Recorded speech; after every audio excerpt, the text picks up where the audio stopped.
Pernikahan hukumnya wajib bagi seorang yang mampu secara finansial dan fisik, serta khawatir akan terjerumus dalam perbuatan zina jika tidak menikah. Di video kali ini, saya akan berbagi ilmu tentang hal-hal yang perlu diketahui sebelum nikah. Assalamualaikum warahmatullahi wabarakatuh. Saya Muhammad Fahri Al-Habsyi dengan NIM 202405100054 akan menemani teman-teman untuk beberapa menit ke depan. Rukun dan syarat pernikahan. Menurut Fiqh al-Islami wa Adillatuhu karya Wahba Az-Zuhail, terdapat 5 rukun nikah. Yang pertama adalah calon suami, yaitu laki-laki yang memenuhi syarat sah menjadi suami, yakni bukan mahram dari pihak istri dan beragama Islam. Yang kedua adalah calon istri, perempuan yang halal dinikahi, bukan mahram dari pihak laki-laki, tidak sedang dalam masa iddah dan bukan istri orang lain. Yang ketiga adalah wali nikah, seseorang laki-laki dari keturunan ayah yang berhak menikahkan anak perempuannya. Boleh berupa ayah, kakek, saudara laki-laki, dan seterusnya. Yang keempat adalah dua saksi. Dua saksi ini adalah harus berkelamin laki-laki yang adil mendengar dan menyaksikan ijab kabul secara langsung. Nomor 3 dan 4 ini dipertegas oleh sabda Nabi Muhammad SAW yang berbunyi, La nikaha illa biwaliyin wa syahidi adli, rawahu Tirmizi. Yaitu artinya tidak ada nikah selain dengan wali dan kedua saksi yang adil, hadis riwayat Tirmizi. Yang kelima adalah ijab dan qabul. Ijab adalah pernyataan dari wali dan qabul adalah penerimaan dari calon suami, yang dimana ijab dan qabul ini pelaksanaannya harus di dalam satu majelis. Terus ada juga syarat yang perlu diperhatikan. Yang pertama adalah adanya kerelaan dari kedua mempelai, tidak adanya paksaan, dan juga tidak ada halangan atau larangan syar'i. Hukum nikah siri menurut Muhammadiyah. Nikah siri adalah pernikahan yang tidak dicatat secara resmi oleh negara. Menurut Majelis Tarjih dan Tajdid Muhammadiyah, nikah siri hukumnya tidak dianjurkan, bahkan bisa menimbulkan kerusakan sosial dan ketidakadilan bagi perempuan dan anak-anak. Muhammadiyah menyatakan bahwa pencatatan nikah termasuk dalam bentuk tanfiz al-ahkam atau pelaksanaan hukum untuk menjaga kemaslahatan umum. Oleh karena itu, mereka menekankan pentingnya pencatatan nikah sebagai bentuk perlindungan hukum, sebagaimana disebutkan dalam Maudu'at al-Fiqhiyah Majelis Tarjih. Dengan demikian, walau sah secara syar'i apabila memenuhi rukun dan syarat, nikah siri tidak sah hukum negara dan tidak sesuai dengan prinsip kemaslahatan Islam yang dianut oleh Muhammadiyah. Jenis-jenis talak dan perbedaannya. Talak adalah bentuk pemutusan hubungan pernikahan oleh suami kepada istri. Dalam Al-Mughni karya Ibnu Qudamah dan Fath al-Qadir karya Ibnu al-Humam, talak diklasifikasikan menjadi beberapa jenis. Yang pertama itu adalah talak raj'i, yaitu talak 1 atau 2 yang diberikan kepada istri yang sudah digauli dan masih bisa dirujuk selama masa iddah tanpa akad baru.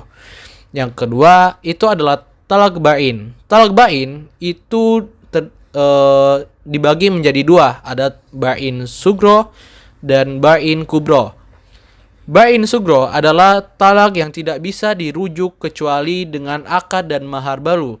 Misalnya setelah selesai masa iddah atau belum sempat digauli. Lalu ada bain kubro atau talak 3. Suami tidak bisa menikah lagi kecuali istri menikah dengan laki-laki lain secara sah dan bercerai. Yang ketiga itu adalah talak sunnah, adalah talak yang sesuai syariat, yaitu ketika istri dalam keadaan suci dan belum digauli. Yang keempat itu adalah talak bid'ah. talak yang tidak sesuai dengan syariat, misalnya menceraikan istri saat haid atau dalam keadaan suci tapi telah digauli. Definisi dan perbedaan talak, khuluk, dan fasakh. Talak adalah pemutusan pernikahan yang dilakukan oleh suami kepada istri secara sepihak. Sedangkan khuluk adalah cerai atas permintaan istri dengan memberikan kompensasi kepada suami. Biasanya itu berupa mahar. Berdasarkan hadis Nabi, yaitu yang berbunyi, istri Sabit bin Qais datang kepada Nabi dan berkata, "Saya tidak mencela akhlak atau agamanya, tapi saya takut kufur terhadap Islam karena tidak mencintainya." Maka Nabi menyuruh suaminya menerima kembali kebun yang diberikan sebagai mahar dan menceraikannya. Hadis riwayat Bukhari. Selanjutnya itu adalah fasakh, adalah pembatalan pernikahan oleh pihak ketiga, hakim atau pengadilan agama karena alasan syar'i seperti aib, kekerasan, atau suami yang tidak bisa menafkahi istrinya. Maka hakim atau pengadilan agama berhak untuk melakukan fasakh. Nah, fasakh sendiri itu tidak terhitung sebagai talak. Nah, secara garis besar, perbedaannya itu adalah talak berasal dari suami, sedangkan khuluk itu berasal dari istri dengan tubusan, lalu fasakh dilakukan oleh hakim karena ada alasan yang dibenarkan oleh syariat. Jenis iddah dan hukum-hukumnya. Iddah adalah masa tunggu bagi perempuan setelah perceraian atau kematian suami sebelum boleh menikah lagi. Tujuannya untuk memastikan tidak adanya kehamilan dan menjaga kehormatan syariat.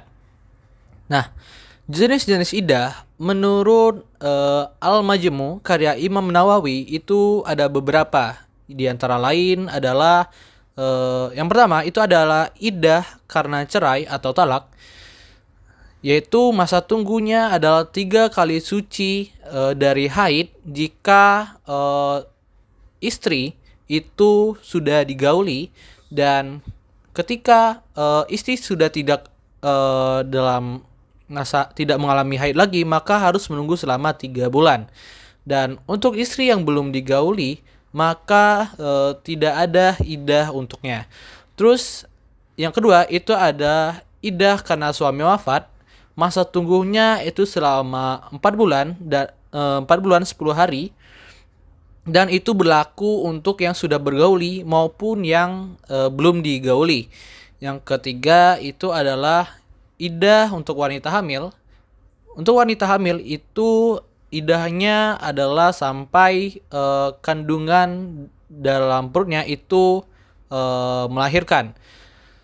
Adapun hukum-hukum iddah yang perlu diperhatikan itu adalah wanita dilarang menikah selama iddah. Yang lalu wajib tinggal di rumah suami selama masa iddah, wafat atau raj'i, dan dalam masa iddah itu suami boleh merujuk kembali tanpa adanya akad baru. Dengan memahami hukum-hukum ini, kita dapat menjalankan syariat Islam dalam bidang munahakat secara lebih bijak, memperhatikan aspek sosial dan menjaga hak-hak setiap individu dalam rumah tangga. Pemahaman ini tidak hanya berdasarkan dalil nakli dari Al-Quran dan hadis, tapi juga dari Turas atau Khazanah, kitab-kitab fikih klasik yang menjadi rujukan ulama. Sekian yang dapat saya sampaikan. Semoga ilmunya bermanfaat. Akhirul kalam. Wassalamualaikum warahmatullahi wabarakatuh.